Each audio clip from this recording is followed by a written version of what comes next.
তো গল্পের শুরুতে আমরা 3 বন্ধুকে জঙ্গলে এক সুন্দর জায়গায় ছুটি কাটাতে দেখি। ওদের মধ্যে ক্যালেব কিছু ড্রোন শট নিয়ে ব্যস্ত, আর টেরেসা লেকের ধারে তখন বই পড়ছে। হঠাৎ মনে পড়ল জেসিকার কথা। রাত থেকে ওর শরীরটা ভালো নেই, তাই ক্যালেবকে দেখে আসতে বললে জানায় এখন হবে না, আমি ড্রোন নিয়ে ব্যস্ত। অতএব টেরেসা নিজেই গেলে দেখে জেসিকা বিছানার উপর মুখ ঘুরিয়ে শুয়ে। কিছু জিজ্ঞেস করলে কোনো উত্তর দিচ্ছে না, তাই পাশের চেয়ারে টেরেসা বই নিয়ে বসে পড়ে। জাস্ট কয়েক সেকেন্ড হয়েছে, দেখে জেসিকা ঝটকা দিয়ে উঠে বসেছে। সাথে টেরেসা যে বইটা পড়ছে সেটার প্রতি কটা লাইন হুবহু না দেখে বলে যাচ্ছে। The intense horror of my nightmare came over me, I tried to draw back my arm, let me in, let me in. এটা বলার সাথে ওর ভয়েস পরিবর্তন হতে শুরু করে। কিন্তু এটা কিভাবে সম্ভব? ভয়ে চিৎকার করে টেরেসা ওকে চুপ করে বসতে বললে হঠাৎ বিছানা থেকে পড়ে আচমকা বমি করতে শুরু করে। টেরেসা ওকে সামলাতে গেলে তখনই জেসিকা ওর গলা টিপে চুলের বিনুনি ধরে এক টানে চুল সমেত স্কাল্প উপড়ে দেয়। প্রচণ্ড যন্ত্রণায় কাঁপতে কাঁপতে টেরেসা বাইরে এলে ক্যালেব ভয় পেয়ে যায়। এর মধ্যে জেসিকা উপড়ে ফেলা স্কাল্প হাতে নিয়ে বেরিয়ে এসে সোজা ড্রোনটাকে ধরে মুখের মধ্যে ঢুকিয়ে নিতেই এক ঝটকায় লেকে পড়ে যায়। ক্যালেব কি হয়েছে কিছু না বুঝেই লেকে ঝাঁপ মারে। কিছুক্ষণ সব শান্ত থাকার পর জলের ভিতর থেকে উঠে আসে ক্যালেবের কাটা মাথা। এই ভয়ানক দৃশ্য দেখে টেরেসা বাকরুদ্ধ। এরপরেই জল থেকে ভয়ানক রূপ নিয়ে উঠে আসে জেসিকা, অর্থাৎ সে ডেডাইটসে পরিণত হয়েছে। ফর ইনফরমেশন, এভিল ডেড ইউনিভার্সে ডিমন দ্বারা পজেসড মানুষদের ডেডাইটস বলা হয়। কিন্তু জেসিকার সাথে এরকম কি করে ঘটলো সেটা জানতে হলে ঘটনা ফিরে যায় একদিন আগে। শহরের এক নাইট ক্লাবের বাথরুমে গিটার টেকনিশিয়ান বেথ বসে আছে। আজই জানতে পেরেছে সে প্রেগনেন্ট। চিন্তায় ওর মাথা কাজ করছে না, তাই বন্ধুদের না বলে ব্যাগ গুছিয়ে বেরিয়ে পড়ে ওর দিদি এলির বাড়ির উদ্দেশ্যে। এলি পেশায় ট্যাটু আর্টিস্ট। ফ্ল্যাটে তার 3 বাচ্চাকে নিয়ে এসে থাকে, তারা ড্যানি, ব্রিজেট এবং ক্যাসি। এলির হাজবেন্ড 3 মাস আগে ওদের ছেড়ে চলে গেছে। ড্যানির ডিজে হওয়ার খুব ইচ্ছে, তাই বিখ্যাত American rock band LCD sound সিস্টেমের গান ড্যান্স ইয়োর সেলফ ক্লিন এর সাউন্ড মিক্সিং করছিল। আর অন্যদিকে ক্যাসি পুতুলের গলা কাটতে ব্যস্ত। এলি ওর কাঁচি খুঁজে না পেলে ক্যাসি সেটাকে টেবিলের তলায় লুকিয়ে দেয়। তখনই কলিং বেল বেজে উঠলে ব্রিজেট দরজা খুলে দেখে পাশের অ্যাপার্টমেন্ট থেকে 2 জন বন্ধু তাকে আজ রাতে ফ্রেডির সিনেমা দেখার জন্য জয়েন করতে বলছে, যেটা ডাইরেক্ট রেফারেন্স ছিল ফ্রাইডে দ্য 13th মুভির। কিন্তু ওরা আজ সিনেমা দেখার মুড নেই। তো ওরা চলে যাওয়ার পর বোনকে নিয়ে দুষ্টুমি করার সময় কলিং বেল আরও একবার বেজে ওঠে। রুমে উচ্চস্বরে গান চলার জন্য ওরা আওয়াজটা শুনতে পায় না। তো এলি নিচে চেক করলে দেখে তার বোন বেথ এসছে। অনেকদিন পর, কি ব্যাপার? মাঝে তো কোনো পাত্তাই ছিল না। এবার এই বিষয়ে ডিসকাস করার আগে এলি ওদের 3 জনকে পিৎজা আনতে পাঠিয়ে দেয়। এলি বোনের উপর রাগ দেখায়, কারণ ওর হাজবেন্ড যখন চলে গেছিল তখন অনেকবার ওর সাথে কন্ট্যাক্ট করার চেষ্টা করে, কিন্তু কোনো রেসপন্স করেনি। আসলে বেথ ওই সময় নিজের কাজ আর পার্টি নিয়ে ব্যাংককে এতটাই ব্যস্ত ছিল যে এলির কথা একবারও তার মাথায় আসেনি। তো এই নিয়ে ওদের মধ্যে মনোমালিন্য চলছিল। দুজনের জীবনে এখন প্রবলেম, তাই ঠিক করে একে অপরের মনের সাথী হয়ে তারা নিজেদের ডিপ্রেশন থেকে বেরিয়ে আসতে সাহায্য করে। তখনই হঠাৎ শহরে ভূমিকম্প আসে, রিক্টার স্কেলে যার তীব্রতা ছিল 5.5। বাচ্চাটা তখন পার্কিং লটে। ভূমিকম্পের কারণে ভালো রকমই ক্ষতিগ্রস্ত হয়েছে। এর মধ্যে পার্কিং লটের মেঝে ফেটে যাওয়ায় একটা গর্ত দেখতে পায়। প্রচণ্ড কৌতূহলের সাথে ড্যানি চেক করলে দেখে ভিতরে একটা পুরনো ব্যাংকের ভল্ট। কারোর কথা না শুনে নিচে নেমে চেক করলে বেশ কয়েকটা পুরনো পেপার ও নথিপত্র খুঁজে পায়। সাথে পাশে পড়ে থাকা ট্রাঙ্ক থেকে পুরনো রেকর্ড পেলে সেটা ব্যাগে ঢুকিয়ে নেয়। তখনই হঠাৎ একটা আওয়াজ শুনতে পেয়ে পাশের ফাঁকা জায়গাটায় প্রবেশ করলে দেখে সেখানে চারিদিকে জেসাস ক্রস ঝুলছে, আর নিচে একটা সিমেন্টের বক্স মতো বানিয়ে রাখা, যেটা ভূমিকম্পের কারণে একটা সাইড ভেঙে গেছে। ড্যানি টর্চ মারলে দেখে কাপড়ে জড়ানো কিছু একটা রাখা। কৌতূহলের সাথে সেটা বের করে কাপড়টা সরাতে একগুচ্ছ পোকা উড়ে যায়। পুরনো চামড়ার মলার দেওয়া একটা বই, আর সাইডে মুখের মতো কিছু একটা দিয়ে সেটা বন্ধ রয়েছে। সে ওটাকে ব্যাগে পুরে নেয়। এদিকে এলি আর বেথ চিন্তায় রয়েছে যে বাচ্চারা কেন এখনো এলো না। তার উপর ফোনের নেটওয়ার্ক কাজ করছে না। পাশের ফ্ল্যাটের দুজন গ্যাব্রিয়েল আর মিস্টার ফন্ডা সাহায্যের জন্য এগিয়ে আসলে তখনই লিফট খুলে বাচ্চারা প্রবেশ করে। যাক, বাচ্চারা সুস্থভাবে ফিরে এসছে। কিন্তু এদের মাথায় তখন অন্য কিছু ঘুরছে। রুমে ঢুকে ড্যানি ব্রিজেটকে বইটা দেখিয়ে বলে, মনে হচ্ছে এটা অনেক পুরনো, মা বিক্রি করে ভালোই অ্যামাউন্ট পাবে। এই বলে ড্যানি তড়িঘড়ি করে বইটা খোলার চেষ্টা করলে ওই নখের জায়গাটায় লেগে রক্তের কয়েক ফোঁটা বইটার উপর পড়তেই নখগুলো ওপেন হয়ে বইটা আনলক হয়, যেটা এভিল ডেড সিরিজের সবকটা বইয়ের কমন জিনিস। এবার যারা জানো না তাদের বলি, এই বইগুলোকে দ্য বুক অফ ডেড অথবা দ্য নেক্রোনমিকন বলা হয়। কিন্তু এই বইটা আগের দুটো বইয়ের থেকে আলাদা। তো বই ওপেন করতেই বিভিন্ন ভয়ানক ছবি, অলৌকিক রিচুয়ালস সহ কোনো এক অজানা ভাষায় বেশ কিছু জিনিস লেখা ছিল।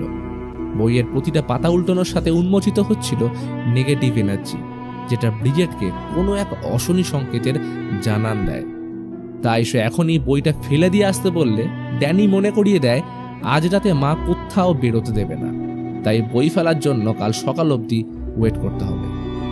এদিকে ক্যাসি তখন আন্টি বেথের সাথে গল্প করে আলাপচারিতা সেরে নিচ্ছিল, এতে দুজনের মধ্যেকার বন্ডিং ভালো হবে। কিন্তু অন্যদিকে ব্রিজেট চলে যাওয়ার পর ড্যানি বই খুলে ওর সাথে নিয়ে আসা রেকর্ডারগুলো প্লে করে। এগুলো যেন তাকে মন্ত্রমুগ্ধ করে ফেলেছে। প্যাকেট থেকে বের করে প্রথম রেকর্ডটা প্লে করলে শোনে এটা 13ই নভেম্বর 1923 সালে সেন্ট প্যাট্রিক ক্যাথিড্রাল চার্চে ফাদার মার্কাস ও ফাদার ক্যানন ডেমিয়েন এই বইটার ব্যাপারে উপস্থিত সবাইকে বলছে। এই অজানা ভাষার তৃতীয় বই তাদের ওভারসিজ মিশনারিরা খুঁজে পেয়েছে, যার নাম ন্যাটিউরাম ডিমন্টো। বলে রাখি, এর দুটো বই আগে এভিল ডেডের ফার্স্ট পার্ট এবং এভিল ডেড 2013 পার্টে দেখানো হয়েছে, যেগুলো সম্পূর্ণ আলাদা। এই বইয়ের মলাট তৈরি মানুষের মাংস দিয়ে এবং এর ভিতরে লেখার জন্য ব্যবহার করা হয়েছে মানুষেরই রক্ত। ফাদার চার্চের কাছে পারমিশন চাইছে এই বইটা অনুবাদ করতে, কিন্তু চার্চ এর বিরোধিতা করলে সেখানে উপস্থিত একজন চিৎকার করে বলে, খবরদার এই কাজটা করবেন না। যেটা ছিল এভিল ডেড ইউনিভার্সের মেইন লিড ক্যারেক্টার অ্যাসের কণ্ঠস্বর, যাকে আমরা এই সিরিজের শুরু 3টে পার্টেই দেখেছি। এরপর রেকর্ড শেষ হয়ে গেলে ড্যানি দ্বিতীয় রেকর্ড প্লে করলে শুরু হয় আসল ঘটনা। চার্চ অনুমতি না দেওয়া সত্ত্বেও ফাদার ডেমিয়েন এবং তার সহকারী ফাদার হিউগো লুকিয়ে বইটা অনুবাদ করতে শুরু করে। তাদের মতে এই বইতে বেশ কিছু এনশিয়েন্ট রিচুয়ালস এবং ইনক্যান্টেশনস লেখা রয়েছে, যেটা সুপার ন্যাচারাল বা নেগেটিভ শক্তিকে জাগ্রত করতে সক্ষম। ফাদার এই বইয়ের রিজারেকশন মন্ত্রগুলো পড়তে শুরু করলে সেই অপার্থিব শক্তি জেগে ওঠে। চারিদিকে এক অপার্থিব পরিবেশের সৃষ্টি হয়, সাথে ক্রমাগত উল্টে যাচ্ছিল বইয়ের পাতা, এবং আমরা দেখি কিছু একটা অদৃশ্য জিনিস দ্রুত গতিতে ধেয়ে চলে এলির দিকে। তখন সে লিফটের নিচে এসেছিল একটা কাজের জন্য, আর তখনই ঘটতে থাকে একের পর এক অবাস্তব জিনিস।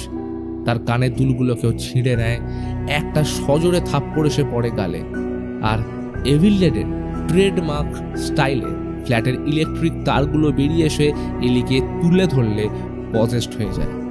আর ওদিকে ড্যানি বইটা বন্ধ করতেই পুরো অ্যাপার্টমেন্টের কারেন্ট চলে যায়। সবাই তখন এলিকে খুঁজছে। হঠাৎ লিফট ওপেন হয়, দেখে সামনে এলি দাঁড়িয়ে। সে কেমন যেন একটা এঁকে বেঁকে চলেছে। ব্রিজেটের ডাকে কোনো পাত্তা না দিয়ে চুপচাপ ঢুকে গ্যাস অন করে খোলা সমেত ডিম ভাজতে শুরু করে।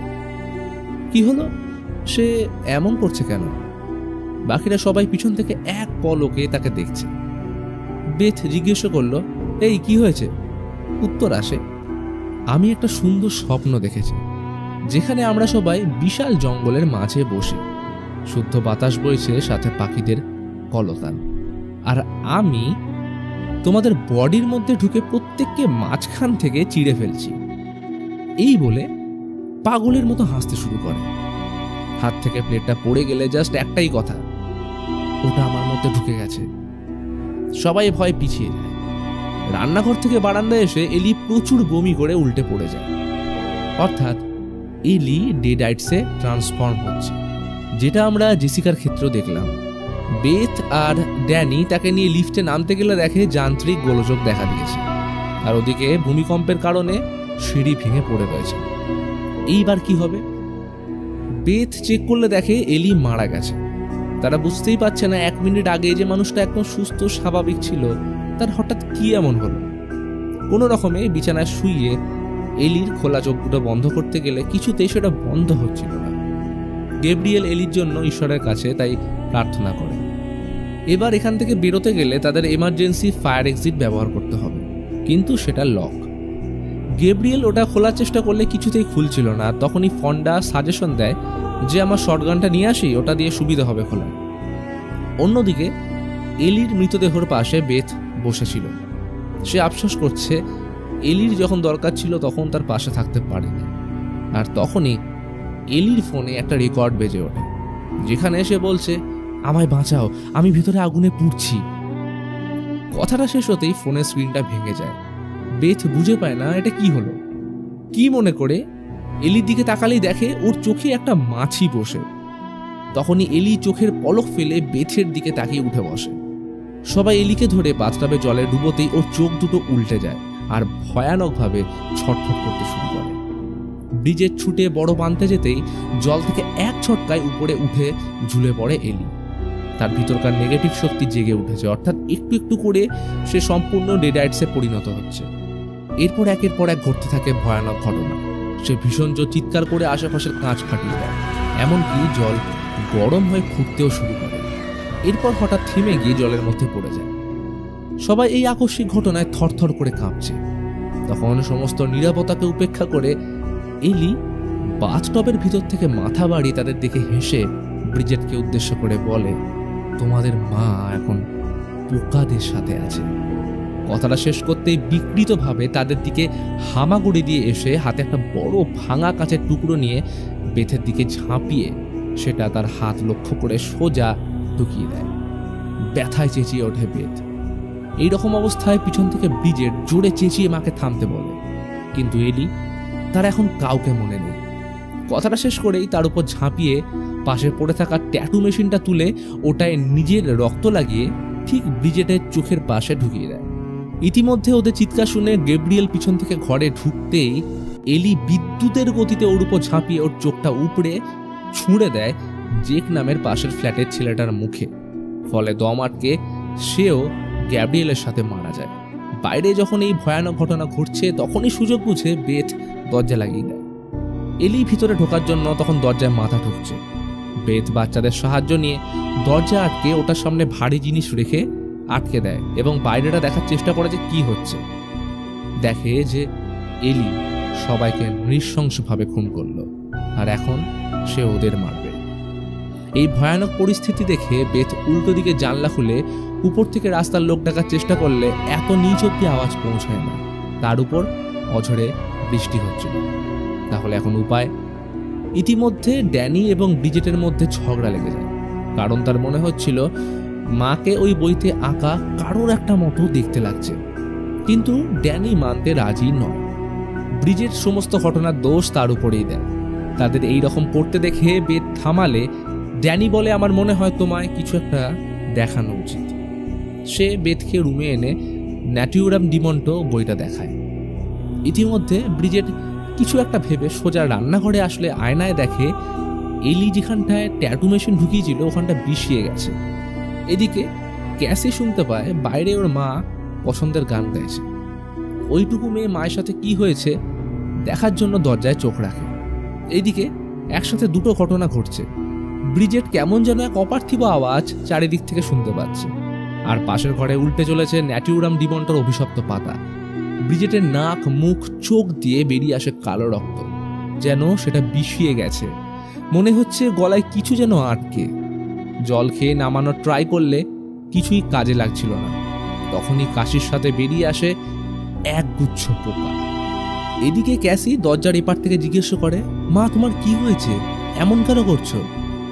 এটা শুনে এলি দরজার দিকে এগিয়ে বলে, কিছুই না, এই তো আমি, বাবা সবাই এখানেই আছি, তুমিও চলে এসো, আমরা একসাথে থাকবো। কিন্তু মা তোমায় তো সুস্থ লাগছে না। এলি হেসে বলে, কিন্তু তোমার একটা বড় করে হাগ আর কিস সব কিছু ঠিক করতে পারে। এই কথাটায় কনভিন্স হয়ে বেচারা ক্যাসি দরজার লক খুলতে এলি ওর গলা টিপে ধরে। প্রচণ্ড জোর ঠেলে ভিতরে আসতে চাইলে ড্যানি আর বেথ তাকে বাঁচিয়ে দরজা বন্ধ করে দেয়। এর মধ্যে কারোর ব্রিজেটের কথা মনেই ছিল না। কিছু একটা আওয়াজ শুনে রান্নাঘরে আসলো, দেখে সে কাঁচের গ্লাস চিবিয়ে খাচ্ছে। ভাঙা কাঁচের টুকরোগুলো কণ্ঠনালী হয়ে নামতে দেখা যায়, অর্থাৎ ব্রিজেট ডেডাইটসে পরিণত হচ্ছে। তখনই ও বেথের উপর ঝাঁপিয়ে শ্রেডার দিয়ে পায়ের চামড়া উপড়ে দেয়।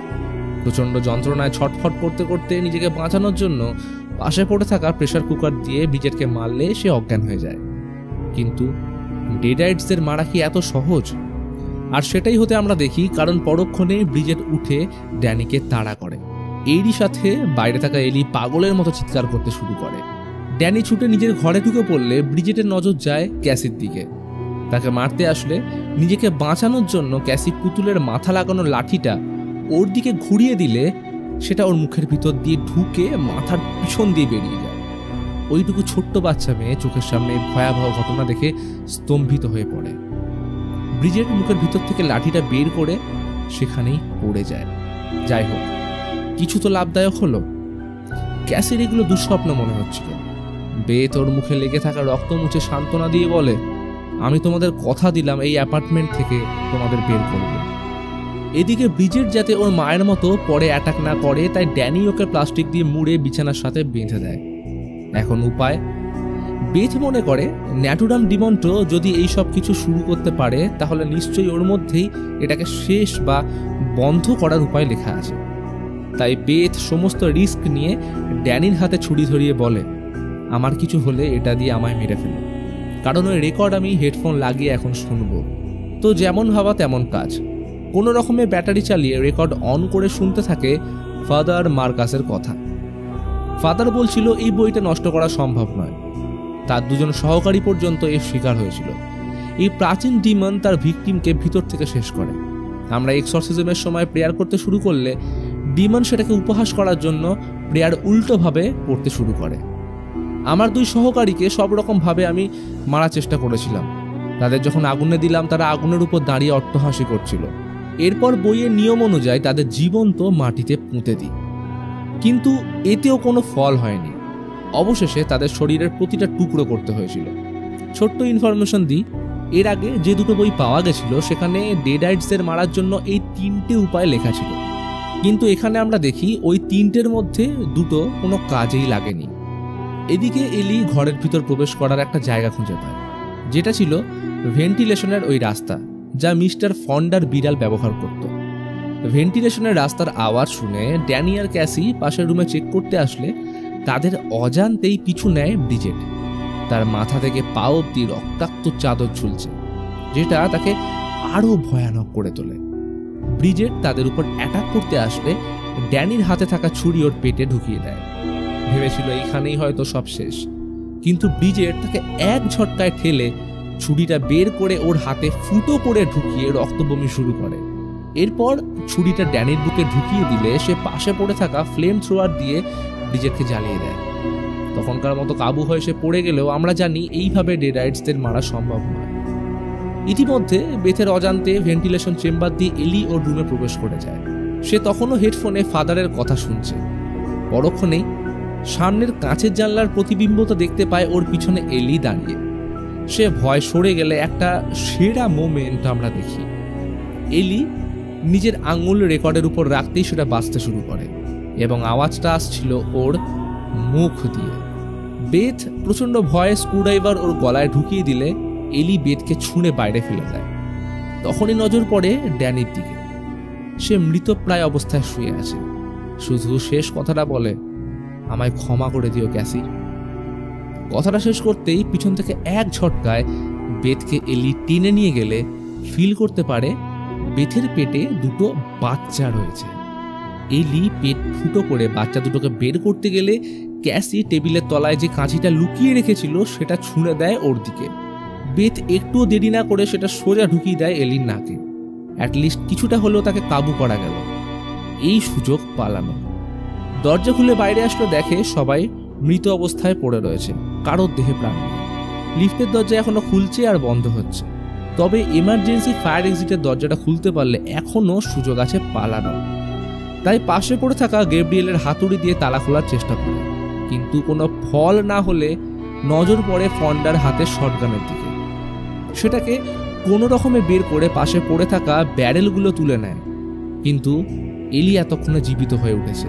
নাক থেকে কাঁচিটা বের করে সোজা ছুটে যায় ওদের দিকে, আর তখনই আত্মরক্ষার তাগিদে শটগান চালালে সেটা গিয়ে লাগে এলির পায়ে। ওখানেই পড়ে যায় সে। কিন্তু এতেও কি আটকানো সম্ভব? এলি ক্যাসিকে কথার জালে ফাঁসানোর চেষ্টা করলে পাশে পড়ে থাকা ফন্ডা ডেডাইটসে পরিণত হয়ে বেথের পা ধরে। সে ভয় আরও একবার শুট করলে এলির একটা হাত উড়ে যায়। এরপর আর দেরি না করে বন্দুক নিয়ে ফন্ডার মাথা সে ফাটিয়ে দেয়। ইতিমধ্যে ক্যাসি চিৎকারে নজর পড়ে সামনের দরজায় এলির দিকে। ড্যানি আর ব্রিজেট এগিয়ে আসছে। ওরা এলির সামনে বসে কাঁদতে শুরু করলেও পরক্ষণে ওদের দিকে তাকে অট্ট হাসি দিয়ে উপহাস করতে থাকে। এলি বলে ওঠে, এভরিবডি হিয়ার ডাইজ বাই ডন। কথাটা শেষ করতেই সেখানে পড়ে থাকা প্রতিটা মৃতদেহ এই একই কথা রিপিট করতে শুরু করে, dead by dawn, dead by dawn. অবশেষে কোনো রকমে লিফটে ঢুকতেই কারেন্ট চলে আসে, কিন্তু লিফট নামার সময় সেখানে রক্ত ভরতে শুরু করে। আর তখনই ন্যাটুরাম ডিমন্টোর পাতা উল্টে যায় এবং আমরা দেখি এলির দেহ ড্যানি আর ব্রিজেট ছিঁড়ে ওর ভিতরে প্রবেশ করতে চাইছে। অর্থাৎ এরা এখন একসাথে মার্জ হয়ে ডেডাইটস ক্রিয়েচার দ্য মারাডার বানাবে, যা ছবি বইতে রয়েছে। লিফটে ভরছে রক্ত, আর একদিকে ক্রিয়েচারটা ঢুকে যায় ভেন্টিলেশনের রাস্তায়। দুজন বাঁচার জন্য উপরে উঠতে ট্রাই করলে সেখান দিয়ে ক্রিয়েচারটা ঢোকার চেষ্টা করে। রক্ত ভরে প্রায় নাক অব্দি চলে এসছে। বাঁচার আশা শেষ। আর তখনই গ্রাউন্ড ফ্লোরে এসে লিফটের দরজা খুলে যায়। ভেতরে জমে থাকা রক্ত অবাধে চারিদিকে ছড়িয়ে পড়ে, যেটা রিক্রিয়েশন ছিল দ্য শাইনিং মুভির এই সিন থেকে। কোনো রকমে ওরা দুজনেই ভয়াবহ পরিস্থিতি থেকে বেঁচে পার্কিং লটে চলে আসে। এখন এটাই পালানোর একমাত্র রাস্তা। কিন্তু গাড়ি স্টার্ট করে বাইরে বেরোতে গেলে দেখে মেন গেট লক করা এবং সেটা সুইচ টিপে ওপেন হচ্ছে না। বেথ কোনো রকমে ওটা ওপেন করলে গাড়ি নিয়ে বেরোতেই যাবে, আর তখনই গর্তের মধ্যে পড়ে চাকা আটকে যায়। বেথ অনেক চেষ্টা করে সেখান থেকে গাড়িটা বের করতে, কিন্তু তখনই পিছনের দরজা খুলে প্রবেশ করে ভয়াবহ ডেডাইটস ক্রিয়েচার। এরা দুজন কোনো রকমে ওর থেকে লুকিয়ে বাঁচতে থাকে। চলতে থাকে চোর পুলিশের খেলা। কিন্তু যেমন করেই হোক গেট দিয়ে বেরোতে হবে। লুকিয়ে গেটের একদম কাছে পৌঁছে গেলে দেখে গেট বন্ধ হতে শুরু করেছে। এটাই শেষ সুযোগ। তাই কোনো রকমে নিচু হয়ে বেথ সেখান থেকে বেরিয়ে গেলেও এই ক্রিয়েচার ক্যাসিকে ধরে নিয়ে যায়। বেথ আগে কথা দিয়েছিল এই বিপদ থেকে তাকে বাঁচাবে, সেটা বিফল হতে দেবে না। তাই সে বহু চেষ্টা করে সাইডের ছোট জালটা ভেঙে ভিতরে ঢোকার। এদিকে ক্রিয়েচার ধীরে ধীরে ক্যাসিকে খেতে এগিয়ে আসছে, ভয়ানক তার রূপ। আর তখনই নজর যায় পাশে পড়ে থাকা চেনসর দিকে। ক্রিয়েচারের তিনটে মাথা, অ্যালি, ড্যানি এবং ব্রিজেট ক্যাসিকে চেনস দিয়ে ওর গলা কাটতেই যাবে। আর তখনই বেথ শটগান নিয়ে অ্যাসের ফেমাস ডায়লগ কাম গেট সাম বলে ওকে নিজের দিকে ডাকলে এই সুযোগে ক্যাসি বেরিয়ে যায়। একটু সময় নষ্ট না করে ক্রিয়েচার বেথকে টেনে ধরে গাড়িতে লাগানো উড চিপার অন করে দেয়। এটাই চিপে বেথকে সে মেরে ফেলবে। নিজেকে বাঁচানোর জন্য বেথ ছটফট করতে থাকে। হাতটা কিছুতেই চেন স অব্দি যাচ্ছে না। তখনই ক্যাসি সাহস করে সুইচটা টেনে অফ করে দেয়। বেথ নিজেকে ছাড়িয়ে ছিটকে পড়তেই হাতে তুলে নেয় চেন স। জোরে চিৎকার করে ক্যাসিকে এখনই সুইচ অন করতে বলে। কথা মতো ক্যাসি সুইচ অন করলে বেথ চেন সটাকে ক্রিয়েচারের শরীর লক্ষ্য করে মাঝ বরাবর ঢুকিয়ে উপরে ফেলে। প্রচণ্ড যন্ত্রণা ছটফট করতে করতে ওটার পা উড চিপারে ঢুকে গেলে ক্ষতবিক্ষত হয়ে ছিটকে পড়তে থাকে তাদের শরীরের এক একটা অংশ। কয়েক সেকেন্ডের মধ্যে ক্রিয়েচারের সম্পূর্ণ শরীর শেষ হয়ে গেলে অবশেষে পড়েছিল এলির মাথাটা, যেটা এখনও বেথকে টোন করছে। কিন্তু সে এত কথা শুনতে রাজি নয়। তাই চেন স দিয়ে মাথাটা দু টুকরো করে এক লাথি মেরে সেটাকেও উড চিপারের মধ্যে ঢুকিয়ে শেষ করে এই ভয়াবহ রাতের ডিমান্ডকে। এখন ওরা মুক্ত। কেসিকে বুকের মধ্যে জড়িয়ে বেরিয়ে যায় অ্যাপার্টমেন্ট থেকে। সাথে তুলে নেয় পাশে পড়ে থাকা সেই চেন স। এবার এইখান থেকে ঘটনা শিফট করে পরের দিন এবং আমরা দেখি এই অ্যাপার্টমেন্টের 5th ফ্লোরে থাকে জেসিকা, যাকে আমরা মুভির শুরুতে দেখেছি। বিগত রাতে কি ঘটনা ঘটে গেছে তার বিন্দুমাত্র খবরটাও তার কাছে নেই। ওদের বন্ধুদের গ্রুপ পিকনিক করতে যাচ্ছে এবং ভিডিও কলে রয়েছে টেরেসা। তার সাথে কথা বলে কলটা কাটতেই খেয়াল পড়ে পার্কিং লটে চারিদিকে ছড়িয়ে থাকা রক্তের উপর। সে আন্দাজ করতে পারে না যে এখানে কি ঘটেছে, আর তখনই আমরা দেখি সেই এনসিয়েন্ট ডিমনকে ওর শরীরে প্রবেশ করতে। এবং এরপর কি হয়েছে সেটা আশা করি আমরা মুভির একদম শুরুতেই দেখেছি, আর এই ঘটনার সাথে মুভি এখানেই শেষ হয়। তো বন্ধুরা, কেমন লাগলো আজকের এই ভিডিও সেটা কমেন্ট করে জানাও। যারা চ্যানেলে নতুন আসছো তারা অবশ্যই সাবস্ক্রাইব করে বেল আইকন অন করে দাও।